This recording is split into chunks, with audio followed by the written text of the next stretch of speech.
அனைவருக்கும் வணக்கம். இன்றைய பதிவு இந்த எலெக்ஷனை பற்றி தான். எலெக்ஷன் 2026 இந்த தமிழ்நாடு எலெக்ஷன் அவ்வளோ சுலபமாக நம்ம கடந்து போகவே முடியாது. இது ஒரு வரலாற்று நிகழ்வு, வரலாற்று சாதனை அப்படின்னு தான் சொல்லணும்.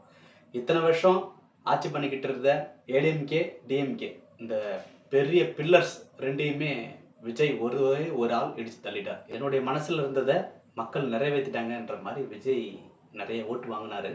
அதில் எனக்கு ரொம்ப பெரிய ஒரு சந்தோஷம். ஏன்னா நான் ஆணித்தனமாக 2 விஷயத்த முதல்ல இருந்தே சொல்லிட்டு இருக்கேன். எலெக்ஷனுக்கு முன்னாடியிலேருந்தே சொல்லிட்டு இருக்கேன். நல்ல கல்வியை ஏடிஎம்கே கொடுக்காது, டிஎம்கே கொடுக்காது. நல்ல மருத்துவத்தை ஏடிஎம்கே கொடுக்காது, டிஎம்கே கொடுக்காது. ஏன் கொடுக்காது அப்படின்னா, கொடுக்க முடியாமல் இல்லை, கொடுக்க முடியும்.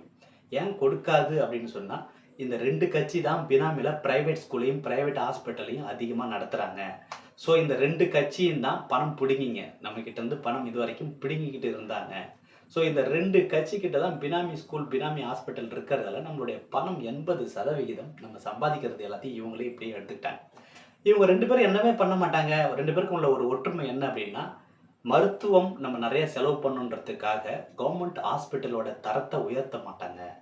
கல்விக்கு நம்ம நிறைய பணம் செலவு பண்ணுன்ற ஒரு காரணத்தால கவர்மெண்ட் ஸ்கூல், கவர்மெண்ட் காலேஜோடைய தரத்தை உயர்த்தவே மாட்டாங்க.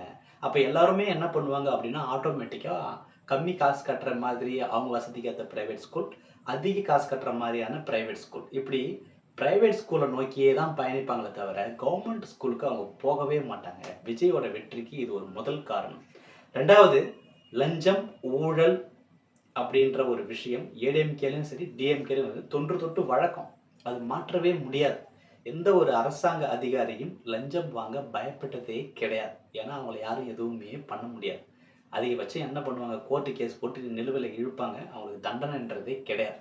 இதுவும் இந்த எலெக்ஷனில் விஜய் பக்கம் திரும்புறதுக்கான ஒரு காரணம். ஏன்னா கவர்மெண்ட் ஹாஸ்பிட்டலில் யாராவது போயிட்டு நீங்கள் போய் நல்ல ட்ரீட்மெண்ட் பார்த்துருக்கீங்களா? பார்த்துருக்க மாட்டீங்க. கவர்மெண்ட் ஸ்கூலில் உங்கள் பிள்ளைங்க படிச்சிங்க, நல்லா படிச்சிருக்காங்களா? கண்டிப்பாக படிக்க மாட்டாங்க. கவர்மெண்ட் துறையில், அரசு துறையில் வேலை மட்டும் வேணும்னு கேட்பாங்க. ஏன்னா அரசு துறைன்றது ஒரு சொகுசு துறை, கமிஷன்ஸ். அங்கே தான் லஞ்சம் ஊழல்லாம் அள்ளி கொட்டி எல்லா பணத்தையும் பிடிங்கிறாங்க இல்லையா? அதனால் எல்லாரும் அரசு துறைக்கு வேலைக்கு போவாங்க. நல்லா புரிஞ்சுக்கோங்க.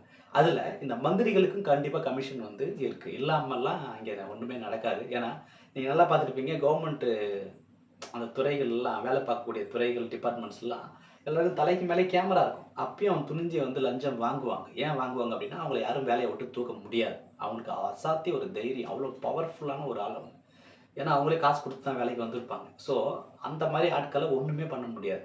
எக்ஸாம்பிளுக்கு எடுத்துக்கிட்டோம், நிறைய டிபார்ட்மெண்ட் எடுத்துக்கலாம். எக்ஸாம்பிள் சொல்கிறேன்னே, ஆர்டிஓவில் போயிட்டு நீங்கள் லைசன்ஸ் நீங்கள் காசு கொடுக்காம வாங்க முடியும்னு சொல்கிறீங்க, முடியாது. நீங்கள் ரேஷன் கார்டு லஞ்சம் கொடுக்காம இங்கே வாங்க முடியும்னு சொல்கிறீங்க, முடியாது. இந்த இன்கம் சர்டிஃபிகேட்டு, இந்த ஜாதி சான்றிதழ், இதெல்லாம் நீங்கள் லஞ்சம் கொடுக்காம வாங்கிட முடியும்னு நினைக்கிறீங்க, முடியாது. நீங்கள் எந்த சர்டிஃபிகேட், பிறப்பு முதல் இறப்பு வரை எந்த ஒரு இடத்துலையும் நீங்கள் லஞ்சம் கொடுக்காம அரசு துறையில் இந்த ஏடிஎம்கே, டிஎம்கே பீரியடில் நீங்கள் இருந்ததே முடியாது.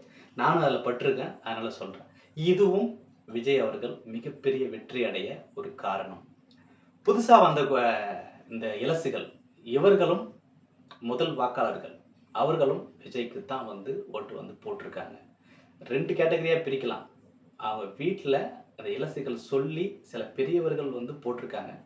ஒரு சிலர் பார்த்தீங்க அப்படின்னா, முன்னாடி ஆட்சியில் நடந்த அந்த குறைபாடெல்லாம் யோசித்து பார்த்து, இந்த கஞ்சா, கொலை, கொள்ளை, கற்பழிப்பு, இந்த மாதிரி விஷயங்கள்லாம் யோசித்து பார்த்து அவங்களும் ஓட்டை மாற்றி போட்டிருக்காங்க. அதான் இங்கே ரொம்ப பெரிய ஒரு ப்ளஸ் பாயிண்ட்டு விஜய் அவர்களுக்கு கிடைச்சிருக்கு. இது பார்த்தீங்க அப்படின்னா, சரித்திரத்தில் ஒரு எழுதப்பட வேண்டிய ஒரு விஷயம், வரலாற்று நிகழ்வுகளில் பதியப்பட வேண்டிய ஒரு விஷயம். இந்த மாதிரி இதுக்கு முன்னாடியும் சரி, பின்னாடியும் சரி, இந்தியாவிலே நடந்ததே கிடையாது. இது ஒரு விசித்திரமான ஒரு எலெக்ஷன்.